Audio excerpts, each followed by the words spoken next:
A billionaire discovers the shocking truth behind his maid's bruises. What happens next will leave you speechless. Watch till the end and subscribe for more.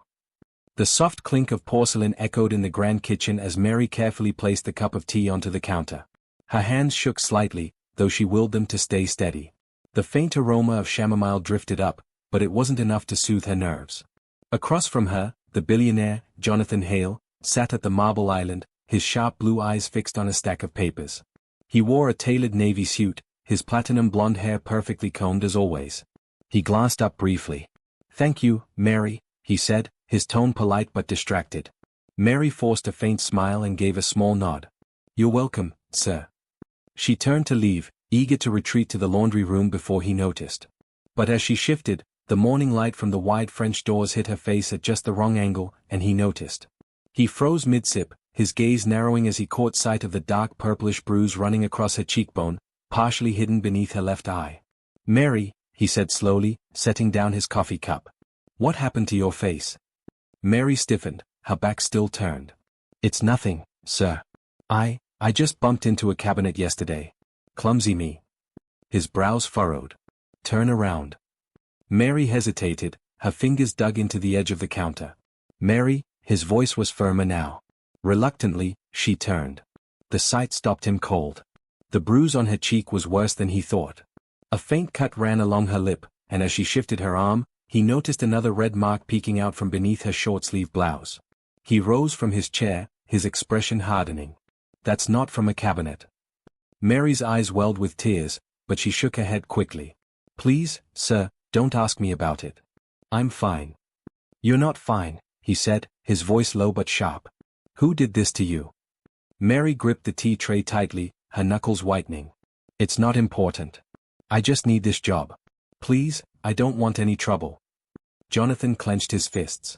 "Mary, you've worked for me for 3 years. You've never been late, never complained.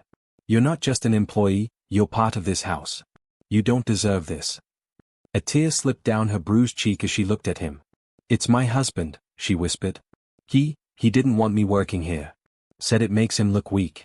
When I tried to leave for work this morning, her voice cracked as she trailed off, pressing a trembling hand to her lip. Jonathan's eyes widened slightly. "You have a child?" Mary nodded faintly. "He's 7.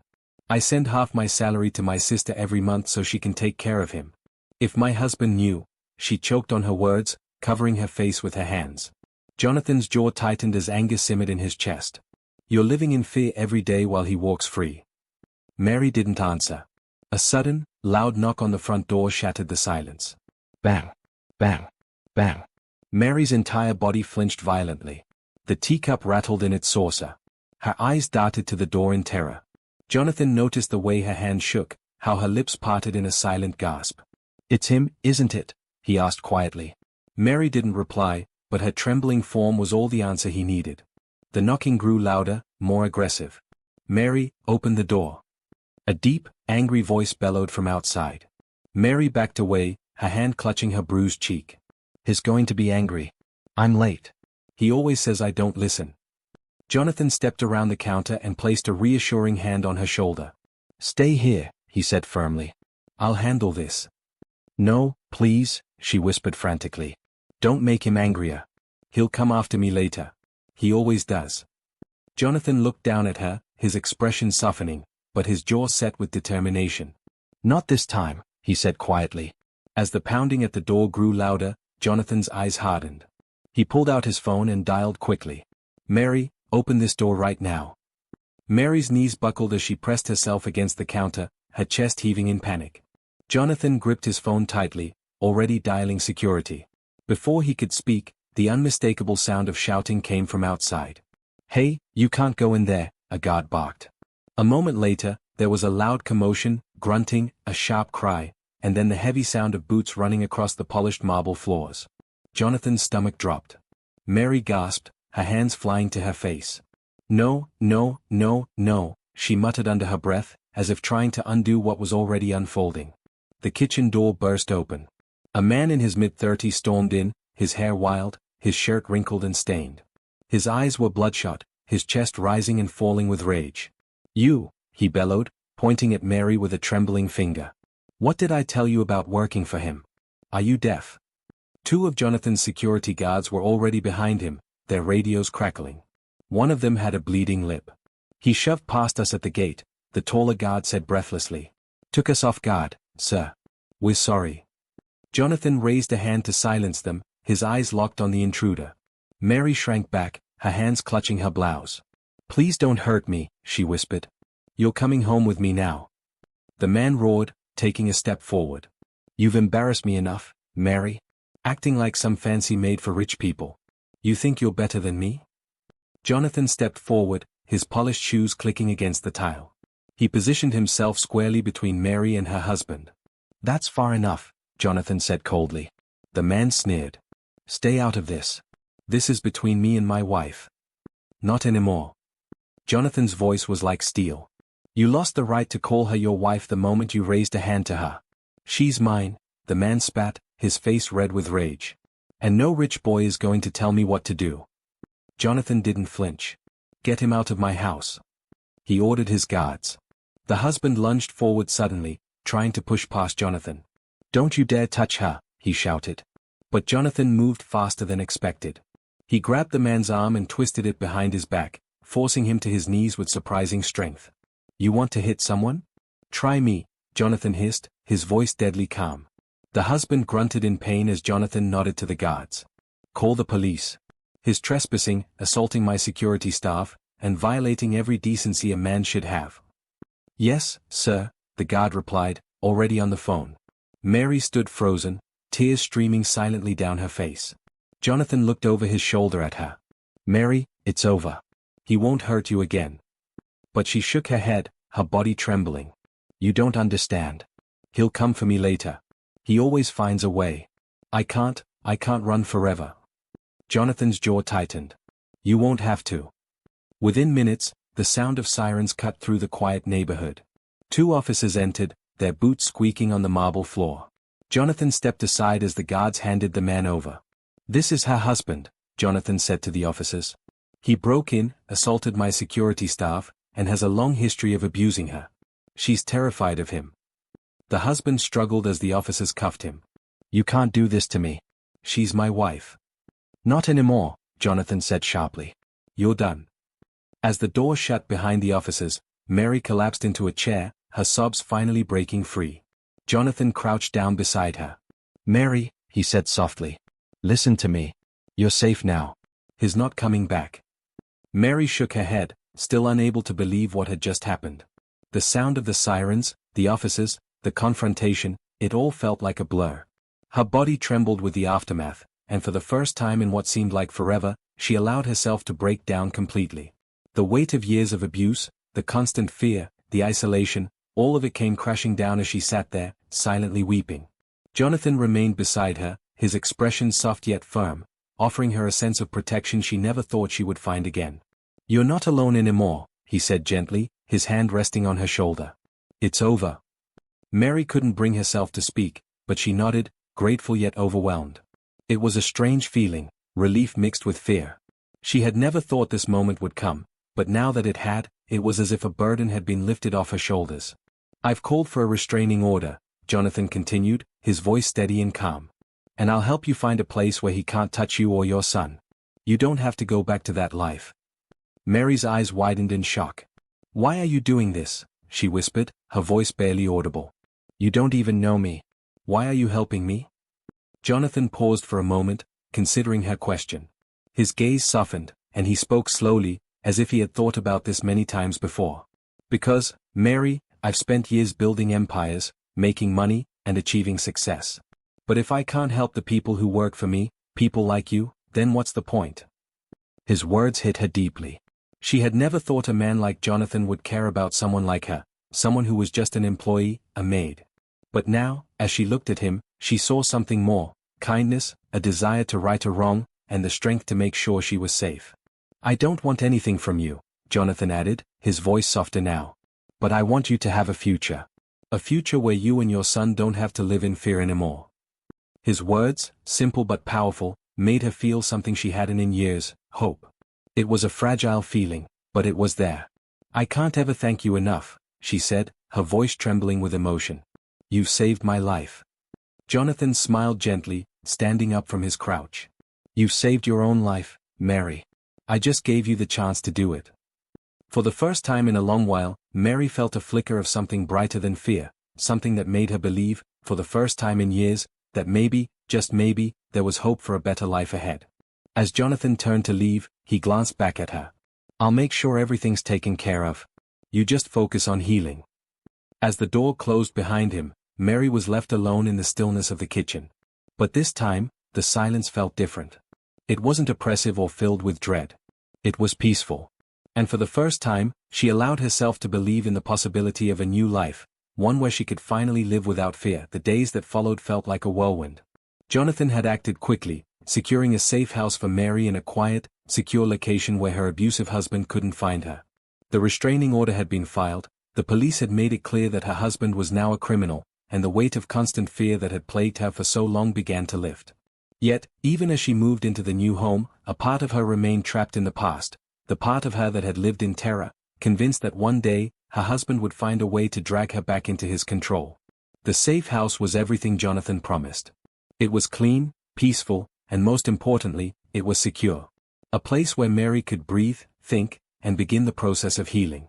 It was a small apartment on the outskirts of the city, tucked away behind tall trees and protected by high walls.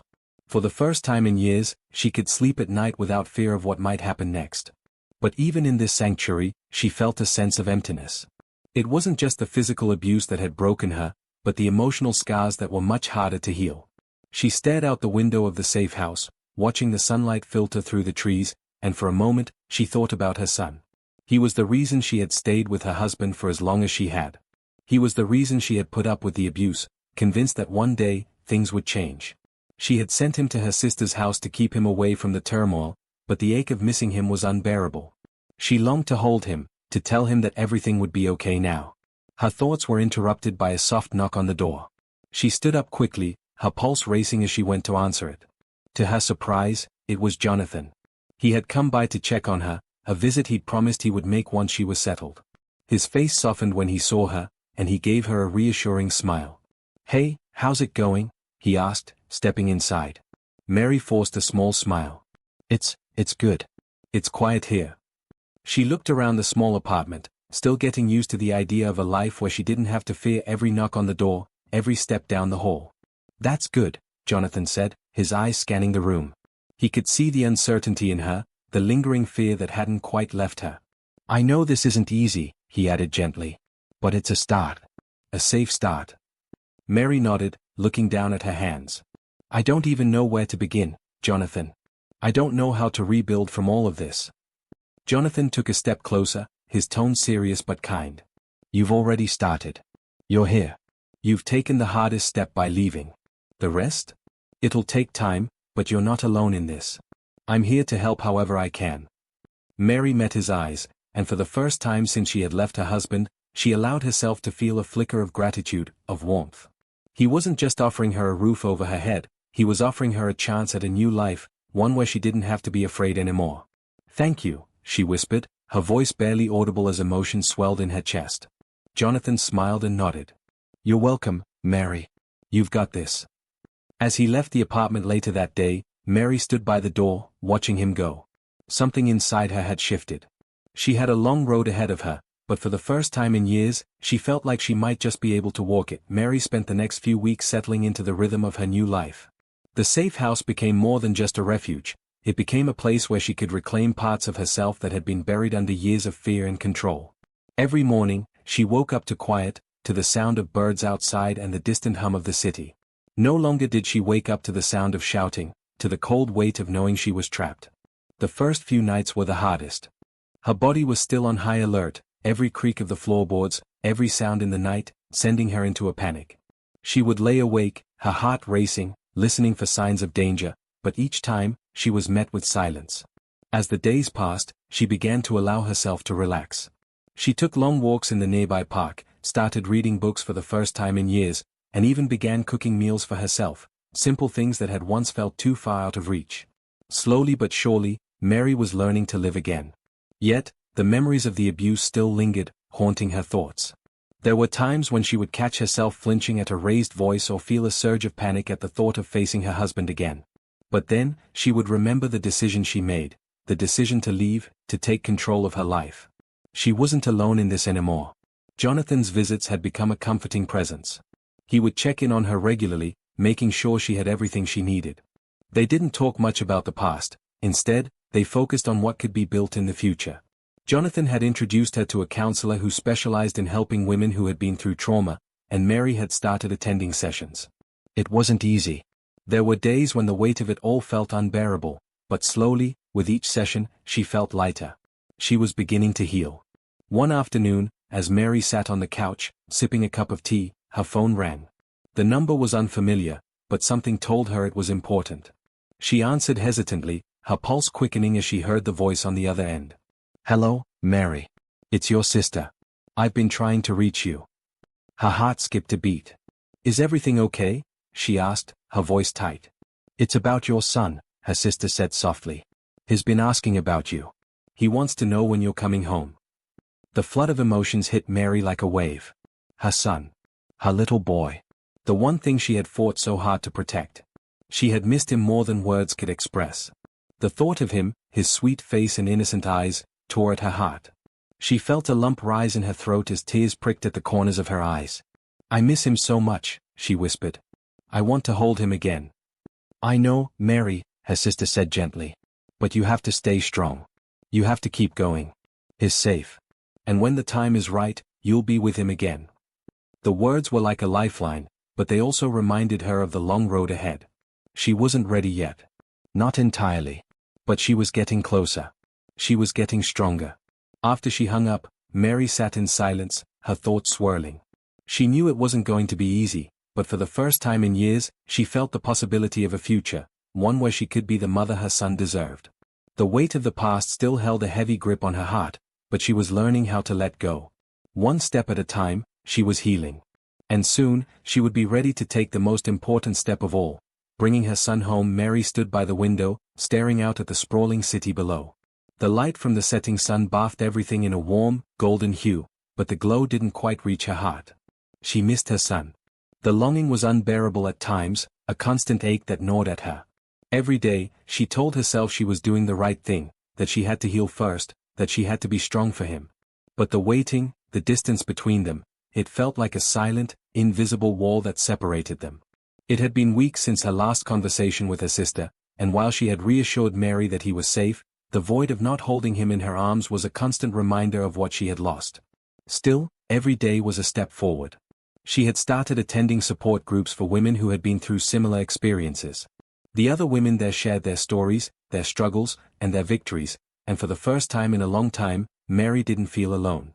The stories varied, some of women who had been in abusive marriages for decades, others who had left only recently. But they all had one thing in common: they were rebuilding their lives, piece by piece. It gave Mary hope. She wasn't sure what the future held, but she was starting to believe that she could have a future again. Jonathan continued to check in, offering help whenever he could. He was kind and supportive, but Mary was aware of the fine line they walked. He had helped her in ways that no one else had, and she was grateful, but she wasn't ready to cross any lines. She wasn't ready to lean on him more than she already had. She had to stand on her own 2 feet, even if it meant taking small steps. One afternoon, while sitting on the couch, flipping through a book she had borrowed from the library, the phone rang. It was her sister again. Her heart skipped a beat. "Mary," her sister said quickly, her voice urgent, "I think it's time. He's asking for you more and more. He's lonely, and I don't know how much longer I can keep this from him." "I'm coming," Mary whispered, her voice thick with emotion. "I'll come see him." Her sister didn't hesitate. "You're not ready, Mary. You're still healing." But Mary was already making up her mind. "I need to see him. I need to hold him." She wiped her tears away, feeling a mix of fear and excitement. She knew it wasn't going to be easy, but her son was waiting for her. And it was time to face the life she had been running from, to embrace her new beginning, no matter how hard it was. "I'm ready," she said softly, more to herself than to her sister. She knew it wouldn't be a perfect reunion. She wasn't fully healed, and there were things still left to figure out. But seeing her son would be the first step toward putting the pieces of her life back together. That night, after hanging up, she packed a small bag. The nervous excitement bubbled inside her, but she forced herself to breathe steadily, to focus. She wasn't the same woman who had walked into that safe house weeks ago. She had fought her way out of the darkness. Now, she was going to reclaim her life, her son, and the future she had nearly lost. The drive to her sister's house felt like an eternity. The streets blurred past, and though she tried to focus on the road, her mind kept drifting back to the moment she would see her son again. She could picture his face, the way his eyes would light up when he saw her, the way he used to run into her arms, his small hands wrapping around her neck. She hadn't seen him in so long, and the thought of holding him again, of hearing his voice, brought a flood of emotions she wasn't prepared for. As she pulled up to her sister's house, her heart pounded in her chest. It was a modest home, small but warm, and the familiar scent of home-cooked meals wafted from the open windows. Her sister met her at the door, a concerned look on her face. "Are you sure you're ready for this, Mary?" she asked softly, her hand on Mary's arm. Mary nodded, wiping her palms on her pants. "I need to do this. For him." Her sister stepped aside, allowing her into the house. The sound of laughter echoed from the living room, and Mary's heart skipped a beat. She took a deep breath, steadying herself before walking in. There he was. Her son. He was sitting on the floor, playing with a toy truck, his dark hair messy and his little face full of concentration. He looked up when he heard the door open, and for a moment, everything seemed to stop. His eyes widened, and then his face broke into the most beautiful smile she had ever seen. "Mom," he cried, scrambling to his feet. He ran toward her with all the energy a 7-year-old could muster, his arms outstretched. Mary's knees buckled as she knelt down, her arms opening wide. The moment their embrace came, it felt like everything in her world fell into place. She held him tightly, pressing him against her chest, feeling his warmth, the soft beat of his heart. Tears streamed down her face as she whispered his name. "I've missed you so much, baby." Her son pulled back slightly, his small hands cupping her face as he studied her. "Mom, are you okay? You look different." Mary smiled through her tears. "I'm okay now, sweetie. I'm okay now that I'm with you." Her son's face lit up, and he wrapped his arms around her neck again, squeezing her tightly. For the first time in a long time, Mary felt whole. She had feared this moment, feared it would be too overwhelming, too painful. But seeing him, holding him, it was everything she had hoped for. Her sister watched them from the doorway, a quiet smile on her face. Mary could feel her presence, but for the first time, it didn't matter. It was just her and her son. The bond between them was unbreakable. It always had been. As they pulled away, her son grinned. "Can I show you my new toys, Mom?" Mary's heart swelled with pride. "Of course, sweetheart. I'm all yours." They spent the next few hours together, playing and talking, like nothing had changed. But everything had changed. She had made the hardest decision of her life to leave her past behind, and now, with her son in her arms, she knew she had made the right choice. The future was still uncertain, but for the first time in years, it felt like she had control. As the evening wore on, and her son fell asleep in her arms, Mary gazed down at him, her heart filled with gratitude. No matter how hard the road had been, this moment was worth every sacrifice. She wasn't running anymore. She had found her way back to him, and together, they would create a new life. One where they were safe, loved, and free from fear. The days after the reunion were filled with a quiet joy Mary hadn't felt in years. She had her son back, safe and sound, and each moment with him felt like a precious gift. She watched him run around the living room, his laughter echoing through the house, and for the first time in a long time, she allowed herself to enjoy the simplicity of being a mother. No threats, no fear, just pure happiness. The peace she had been longing for was slowly starting to settle in. But as Mary adjusted to this new rhythm, reality began to settle in again. She knew that her life wasn't going to be free from challenges. The fear of her husband still lingered, buried deep inside her. It wasn't just the threat of his return, it was the emotional scars that still held her hostage. She couldn't erase the past, but for the first time, she wasn't running from it. She was ready to confront it, step by step. Jonathan's offer to help her find a new life had given her a foundation, but Mary knew she couldn't stay in the safe house forever. She needed to create something on her own, something that didn't rely on anyone else's generosity. She had her son to care for, and she wanted to be the mother he deserved. One evening, as Mary sat at the kitchen table, going over some budget plans for the future, her phone buzzed. It was a message from Jonathan. "I know you're ready to stand on your own 2 feet, Mary. But if you ever need help with anything, you know where to find me. Don't hesitate." She smiled softly as she read his words. Jonathan had given her the space to rebuild, but he was always there when she needed him. It was a kindness she didn't take for granted. But she was beginning to realize that she didn't need him in the same way anymore. She was stronger than she had ever been, and she could stand on her own. The next morning, after dropping her son off at school, Mary took a deep breath and set out for her first job interview. It was for a position at a local cafe, a job she could balance with her responsibilities as a mother. The nerves were there, she was unsure of herself, unsure if she was ready, but she had to try. As she walked into the small, cozy cafe, she was greeted by the manager, who was kind and understanding. The interview went smoothly, and by the end of it, the manager offered her the job. "We could use someone like you," the manager said with a warm smile. "You've got the right attitude, and I can tell you'll fit in well here." Mary's heart skipped a beat. It wasn't much, but it was a start. A real start. She accepted the position with gratitude, and as she walked out of the cafe, a sense of pride filled her chest. This was the first step toward her independence, toward rebuilding her life on her own terms. She wasn't just surviving anymore. She was living. As the weeks went by, Mary settled into her new routine. Her son thrived, his schoolwork improving as he adjusted to the changes. Mary found joy in the small victories, learning new things at work, paying her bills without worrying about the next paycheck, and most importantly, being able to give her son the stability he needed. There were still moments of doubt, of fear that her past might catch up with her. But those moments were fewer now. She had built a new life, one that was safe, one where she was free to be herself. For the first time in a long time, she was looking forward to the future. And she knew that, no matter what came her way, she could handle it. She was no longer defined by her past. She was writing her own story. Mary's new life was slowly becoming more than just a series of days to get through. The cafe job, though modest, gave her a sense of purpose. She wasn't just going through the motions anymore.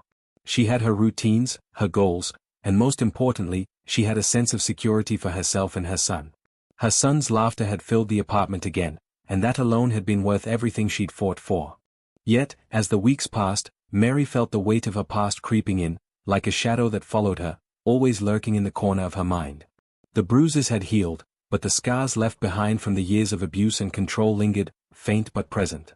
Each time she heard a man raise his voice or saw someone in a position of power act with aggression, the old fears resurfaced. She had spent so many years being told she was worthless, that she couldn't make decisions for herself, that she wasn't strong enough to leave. She was still learning to shake those words from her mind. One evening, after a long shift at the cafe, Mary sat at the kitchen table, her head in her hands. The weight of it all, the past, the uncertainty of her future, the pressure to be everything to her son, was starting to feel overwhelming again. As the light outside faded and darkness settled into the small apartment, she heard a knock at the door. Her heart skipped a beat. She hadn't been expecting anyone. Tentatively, she walked to the door, peeking through the peephole. Her breath caught when she saw Jonathan standing on the other side. The relief she felt at seeing him was instantaneous. He hadn't visited in a while, respecting her space as she settled into her new life, but she had missed his support. She opened the door, and he gave her a soft, understanding smile. "Mind if I come in?" he asked gently. Mary nodded and stepped aside, motioning for him to enter. Jonathan sat down at the table across from her, his eyes immediately noticing the exhaustion in her expression. "Long day?" he asked, his voice filled with genuine concern. Mary sighed, rubbing her temples. "I'm just tired, Jonathan. Tired of always feeling like I'm not enough." She looked up, meeting his gaze. "Tired of pretending I'm okay when I'm still scared. I'm trying, but it feels like I'm constantly fighting against something inside of me. Every day, I wonder if I'm going to mess up.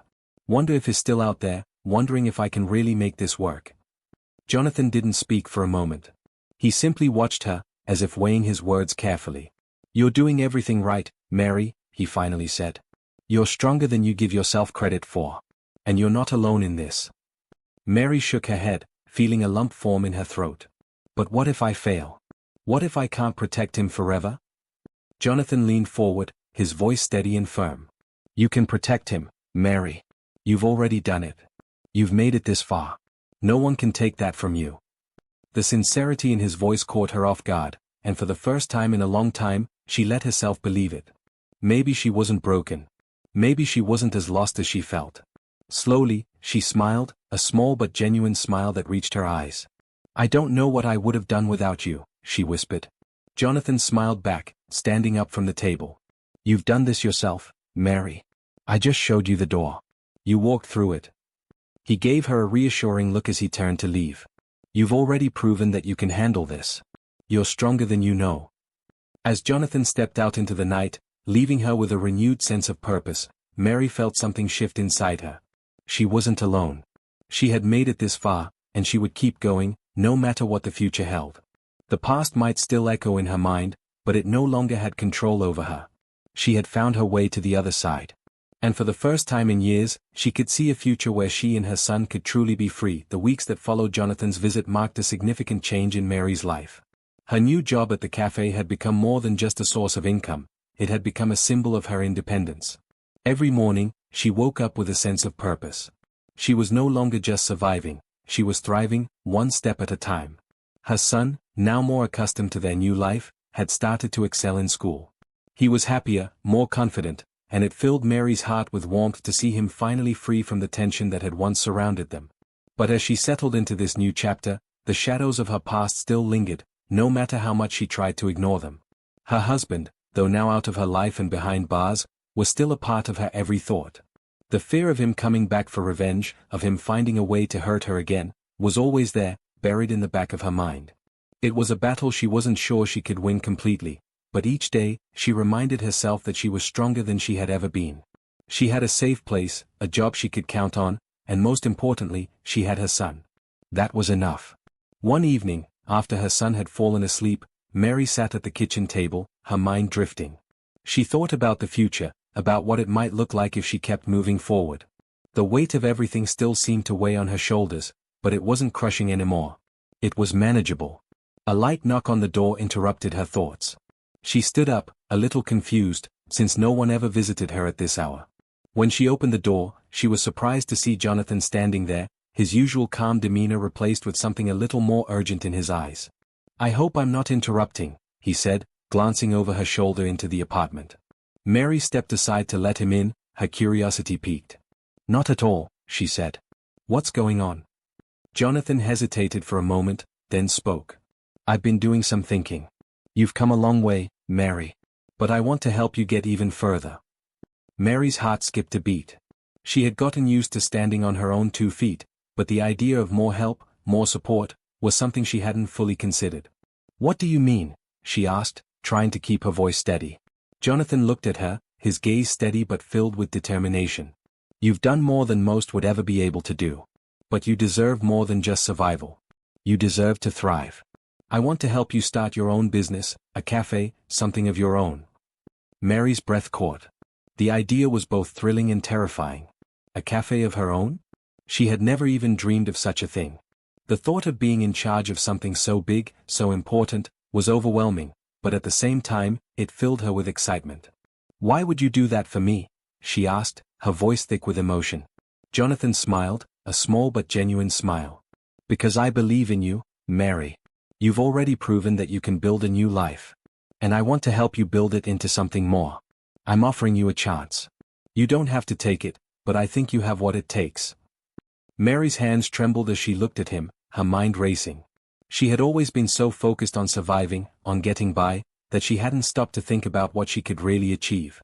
She had been so afraid of failure that she hadn't dared to dream.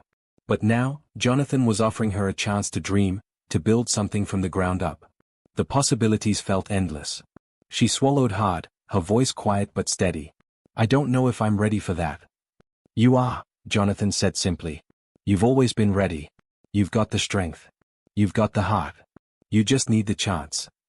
Mary looked down at her hands, taking in his words. It was terrifying, yes. But it was also the opportunity of a lifetime. For the first time in years, she felt something more than fear. She felt hope. Hope for the future, hope for her son, hope for herself. And with that, she made a decision. Okay, she said, looking up at him. I'll do it. I'll start my own cafe. Jonathan's eyes brightened with pride. You won't regret it, Mary. I'll be here to help however I can. As he left, Mary stood by the door, her heart pounding with a mix of excitement and fear. She had made the first decision for her future, one that was entirely her own. The road ahead wouldn't be easy. There would be challenges. But for the first time, She felt like she had the power to create the life she wanted, the life she and her son deserved. And that thought filled her with a sense of purpose she had never known before. The journey was just beginning. The weeks after Mary's decision to open her own cafe were a blur of activity and excitement. With Jonathan's help, she began researching, planning, and looking for the perfect space. Her confidence grew with each step, but the weight of the task ahead never fully left her. It was one thing to dream, it was another to bring that dream to life. Jonathan introduced her to his contacts in the business world, people who could help with the logistics and legalities of starting a new venture. They met regularly, and slowly, Mary's vision of a small, cozy cafe, one that would offer a sense of community and warmth, began to take shape. There were still moments when she doubted herself. Was she really capable of running a business? What if it failed? What if she couldn't balance her responsibilities as a mother and a business owner? But every time she felt the doubts creeping in, she would remember the warmth of her son's embrace, the safety she had fought so hard to secure for them, and the hope she felt for the future. For the first time, she was doing something for herself, not just to survive, but to thrive. One morning, as Mary stood outside the storefront she had just signed the lease for, her heart swelled with a mixture of pride and nerves. The building was small, with large windows that let in the light, the perfect size for her vision. It was in a bustling area of town, but still tucked away enough to feel like a peaceful retreat. She imagined the cozy chairs, the aroma of fresh coffee, the soft hum of conversation filling the air. It would be a place where people could come to relax, a place she could be proud of. She took a deep breath and smiled. It was happening. Jonathan had been by her side through the entire process, offering guidance and support, but now it was her turn to make the decisions. "It's all yours, Mary," he said one day as they sat in her new cafe space. "I believe in you." His words were more than just encouragement, they were a reminder that she had the strength to do this. As the renovations began and the cafe slowly took shape, Mary found herself working tirelessly, juggling everything, her job, her son, and the constant planning and organizing that came with opening a business. It wasn't easy, but with each day, she felt herself growing more capable. The challenges she faced now were different. Instead of wondering if she would survive, she wondered how she could make her dream even better. The day the cafe finally opened, Mary stood at the counter, her hands trembling with excitement. She watched as the first few customers walked in, greeted by the warm lighting and the smell of fresh pastries. Her son had come to visit after school, and he proudly told every person who walked in that, "This is my mom's cafe." It was a proud moment for both of them. She had made it. She had turned her dream into a reality. The first few weeks were slow, but every smile, every customer who came back, reminded Mary that this was just the beginning. She was building something for herself and her son, something that would last. As the cafe began to take off, Mary couldn't help but think about how far she had come. She had left an abusive relationship, rebuilt her life, and now, she was creating something beautiful. The road hadn't been easy, but every struggle, every setback had brought her to this moment. The future was still uncertain, but for the first time in a long time, she felt ready for whatever came next. Her son was safe, and she had built a life for them both. And that was more than she ever thought she would have done. As the months passed, the cafe became more than just a business, it became a sanctuary, a place where Mary could pour her heart into something that was truly her own. The customers returned, word of mouth spreading, and soon, the cafe was a thriving part of the community. Mary had created a space where people felt welcome, where they could escape the busyness of the world for a moment and find comfort in a cup of coffee or a freshly baked pastry. It was a reflection of everything she had worked for: peace, warmth, and a sense of belonging. Her son, now more adjusted to their new life, often sat at a small table in the corner, doing his homework while Mary worked. She could feel the pride in his gaze as he watched her run the cafe, knowing that this was a life they had built together. The fear she had once carried in her chest was gradually replaced with hope. There were still challenges, some days were busier than others, and there were moments when she questioned her decisions. But the rewards were more than she had ever expected. The satisfaction of building something from the ground up, of knowing that she had done it all on her own, was unmatched. Jonathan had continued to support her in every way he could, but he had never overstepped. His presence was always steady, a reminder that there were people who believed in her, but he had given her the space to stand on her own. She had found her footing, and with each passing day, she grew more confident. One afternoon, as Mary was cleaning the counter after the lunch rush, her sister came by with a big smile on her face. "I think it's time you take a break, Mary," her sister said, leaning against the counter. "You've earned it." Mary laughed, wiping her hands on a towel. I'm not sure I know how to take a break, she said, glancing around the cafe. This is my break. Her sister raised an eyebrow. Maybe it's time to take a vacation. You've built this place into something amazing, and it's running smoothly. You deserve some time for yourself. The idea of a vacation felt foreign to Mary. She had been so focused on survival for so long that the thought of actually stepping away from the cafe seemed impossible. But as she thought about it, she realized her sister was right. She had come so far, and now it was time to reward herself. Maybe you're right, Mary said slowly, a smile tugging at her lips. Maybe it's time to take a little break. Later that week, with the help of Jonathan and her sister, Mary arranged for a few days off. She took her son to a small beach town, a quiet place where they could relax and enjoy each other's company without the constant pressures of everyday life. As they sat on the sand, watching the waves crash against the shore, Mary felt a sense of peace that she hadn't known in years. She wasn't just a survivor anymore. She was living. She was thriving. And most importantly, she was doing it on her own terms. The future, once uncertain and full of fear, was now filled with possibility. She had worked hard to get here, and she knew that this was only the beginning. With her son by her side, and the cafe thriving, Mary felt ready to face whatever came next. She had rebuilt her life from the ground up, and she wasn't looking back. The road ahead would have its challenges, but for the first time in her life, she knew she had the strength to handle anything. The future was hers to shape, and she was ready to make it exactly what she had always dreamed of.